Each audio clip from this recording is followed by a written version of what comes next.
प्रेरणा सतत कथाएं YouTube channel पर मैं धनंजय जैन आप सभी का हार्दिक अभिवादन करता हूं।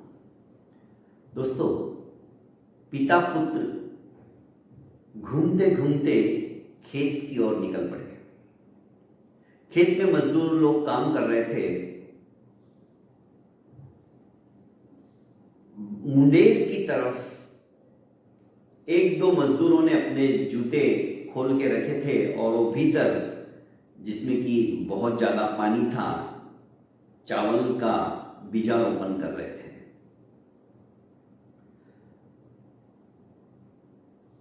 लड़के ने कहा कि पापा, आज की शाम को यादगार बनाते हैं। पिताजी ने कहा कैसे? एक काम करते हैं, ये जिस मजदूर के जूते हैं ना, हम इनको उठा के छुपा देते हैं और झाड़ियों के पीछे छुप जाते हैं। देखते हैं जब वो आएगा और जब उसे उसके जूते नहीं मिलेंगे तो बड़ा मजा आएगा।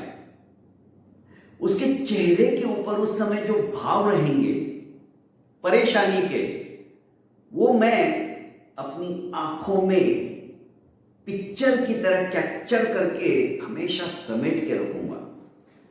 वो सीन मुझे हमेशा बरबस आंख बंद करके भी सोचूं तो मेरे आंखों के सामने वो चित्र आ जाएगा। मैं इस सायंकाल को हमेशा हमेशा के लिए कभी भी विस्मृत नहीं होने दे वाली शाम बनाना चाहता हूं। पिता उसकी बात सुनकर स्तब्ध हो गए कि बेटा, तुम क्या बोल रहे हो? यदि तुम्हें इस शाम को यादगार ही बनाना है तो उसका तरीका है। किसी को तकलीफ देके नहीं, किसी को सुख देके भी तुम इस शाम को रंगीन और हसीन के साथ साथ हमेशा यादगार बना सकते हो। वो कैसे पिताजी? कि क्यों नहीं हम इस जूते के अंदर कुछ सिक्के डाल देते हैं, फिर देखते हैं झाड़ियों में छुप के परिणाम क्या होता है। बेटे ने कहा ये ठीक है, और पिता ने अपने बेटे का मन रखने के लिए दोनों जूते में कुछ सिक्के डाल दिए और झाड़ियों की ओट में आकर छुप गए। मजदूर भी, जो कि किसान था, अपना काम निपटाकर बाहर आया, हाथ पैर धोए और अपने जूते पहनने लगा तो जूते में पैर डालते ही कुछ कठोर सी चीज का उसको एहसास हुआ। उसने जूता हाथ में लिया, देखा तो उसमें 8-10 सिक्के थे।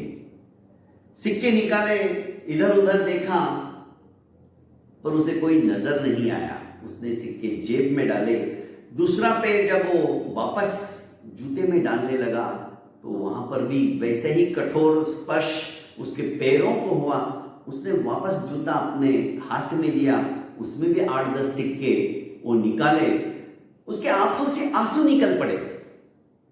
वो हठात से जमीन के ऊपर घुटनों के बल बैठा और भगवान से प्रार्थना करने लगा कि हे भगवान, मैंने तुम्हें देखा नहीं है, पर आज प्रत्यक्ष रूप में मैं एहसास कर रहा हूं कि आज तुम नहीं, पर तुमने किसी अपने दूत को भेजकर मेरी इतनी बड़ी प्रॉब्लम सॉल्व कर दी।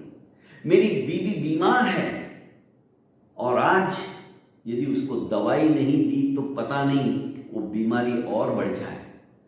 इन पैसों से अब मैं दवाई भी लूंगा और मेरे बच्चे को जो भूखा है उसे खाना भी खिलाऊंगा। प्रभु, आप बड़े दयालु हो। आपने एक फरिश्ते को उसको मेरी सहायता के लिए भेज दिया। प्रभु, सचमुच में आपकी करुणा का, आपकी कृपा का कोई पारावार नहीं है। आज एहसास हो गया कि अदृश्य रूप से ही सही, आप अपने फरिश्तों को अपना ही रूप देकर सहायता करने के लिए भेज देते हो। अब बारी रोने की बेटे की थी। ये सब सुन के उसके आंखों से आंसू निकल पड़े। अपने पिता से लिपट गया और कहने लगा कि पापा, आज के बाद किसी को भी सताकर जिंदगी को रंगीन बनाने का कभी नहीं सोचूंगा। सहायता करके, हेल्प करके, उसको सपोर्ट करके, उसके दुख का निवारण करके यदि मैं थोड़ा बहुत भी सहयोग दे सका तो ऐसा ही काम करूंगा। कभी भी उसको परेशानी हो, दिक्कतों का सामना करना पड़े, उसके चेहरे पर तकलीफ के भाव आए, ऐसा काम मैं कभी नहीं करूंगा। आज मुझे एहसास हो रहा है ये इतना गरीब, अरे मेरे लिए तो इसके जूते कुछ भी नहीं, पर इसके लिए तो इसके जूते भी बहुत बड़ी दौलत है। आज यदि वो मैं छुपा देता तो ये तो नंगे पैर जाता, जो था उसके पास वो भी मैं छीन लेता। उसकी बद्दुआएं कितनी मिलती। आज के बाद मैं ऐसा स्वप्न में भी चिंतन नहीं करूंगा किसी को तकलीफ देकर अपने को सुखी बनाऊं।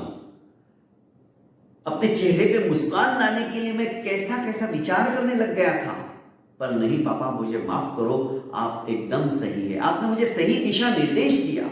दोस्तों, बस यही संस्कार हमें अपने बच्चों को देना है। जब भी हमारा बच्चा कुछ गलत राह के ऊपर चलने की कोशिश भी करता है, उसको उसी की बात में समझाकर हम एक अलग सा मोड़ दे दे तो उसकी जिंदगी बदल सकती है।